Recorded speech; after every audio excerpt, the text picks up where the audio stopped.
Hi, everyone. I'm Holly Parker Coney. Thanks for coming today. On behalf of the Women's Interest Network and the Auto Network, I'm pleased to introduce to you Eitan Schwartz, Dr. Eitan Schwartz. He's in the Bay Area this week presenting a paper, and we were able to secure him to chat with us today about raising children in a media-rich world. A little bit about Eitan. He has had a distinguished medical career spanning more than 40 years. He is currently a faculty member at Northwestern University and a graduate of Johns Hopkins University School of Medicine. And one thing he wanted to get across was, even though he is a doctor, he has a true passion for technology since he was young. So the two have sort of fused at this point in his career. And he is doing some work around these two areas. So take it away, Eitan. Thanks for coming.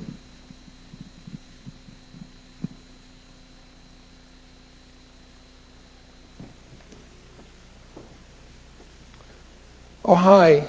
How are you? You probably were wondering what I was doing with my back to you as a guest, and I wanted to make one of the major points of this presentation, and that is when we have computers, media like computers, interactive media in our homes, especially computers, they are usually situated against a wall, and they're usually for one person. And that's not a good thing for families or for children. And so the talk that I'm going to the message I'll try to get across is that we have wonderful opportunities via media, via technology, to improve family lives and to improve child development. But to have the computer situated this way is exactly the wrong message. It says, my interaction with the machine is much more important than my interaction with you, my family, my kids. When I sit here, I'm really not available to you. I'm not really present in your life. I'm away. And when you do the same thing, which you're going to learn to do from me, then you're going to be isolated socially, unless you are online with social networking kinds of things. But you're not really going to be part of our family life. And that's a lousy message to give kids. The positive message is to pull it away from the wall and put a bunch of chairs around it so that people just sit around and interact around the machine with each other and with whatever content there is online. And obviously there are other interfaces like dance pads and other exercise pads and all sorts of other things that people can do together. Plus, what you could do is you can give every member of the family, at least I think if you're using Windows XP, their own cursor, their own mouse, or their own keyboard. That's either radio linked or hardwire linked to a USB port. And everyone can control the cursor. There's only one cursor, but everyone can control it. So there is an opportunity here to use this very common device as a way to interact with your family and as a way for your friends or your kids' friends to interact with each other. So what I really want to do is, my main purpose is not so much to give you details, but to try to help you rethink and reconceptualize a framework that you could use to solve various problems that come up with as parents who are raising children ages 0 to 18 plus. But just for the sake of helping me out, know who you guys are, could you just let me know how many of you have kids, say, younger than 6? Could I see a show of hands? Good. And kids 6 to 12?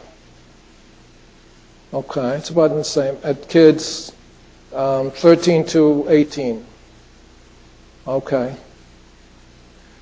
I have 30 to 35.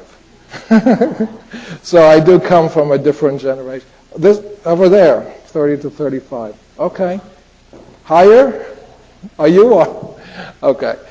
I am a child psychiatrist. I am primarily a guy who sits in offices and interacts with children, their families, adults, youngsters. I go out to the community and I consult in schools. I consult with social service agencies. And so my main business is really interacting with people around cases and around their lives. And I've calculated, because we're all kind of number crunchers here, 70,000 hours flying time in my career. That's a lot of time. So I've seen pretty much everything, and there's very little I don't know. So I became interested in this area early in my life, because my father was a television repairman. In those days, there were people who actually repaired those things and changed tubes, and I used to accompany him.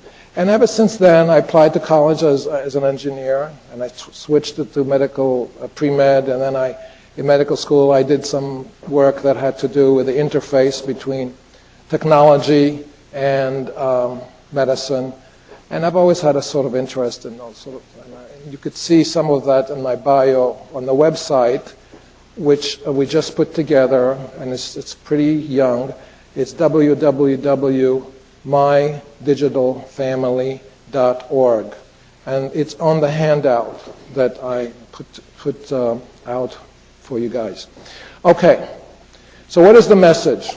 The message is that parents generally, and maybe even in this audience, have a sense that they are not really on top of what their kids are going to do or are doing with media, with interactive media. You get a lot of advice from experts. Much of it is frightening. A lot of the media, a lot of the news is about horror stories. And the whole emphasis is not on how do you use media to promote family life and promote child development. The emphasis is on how do you protect, how do you screen, how do you isolate the child from the world that's out there. And that's exactly the wrong kind of message, because it's here to stay. It's all here to stay. And we have great opportunities, and just to limit it to saying no is exactly the wrong thing. We need to be saying yes, and this is how.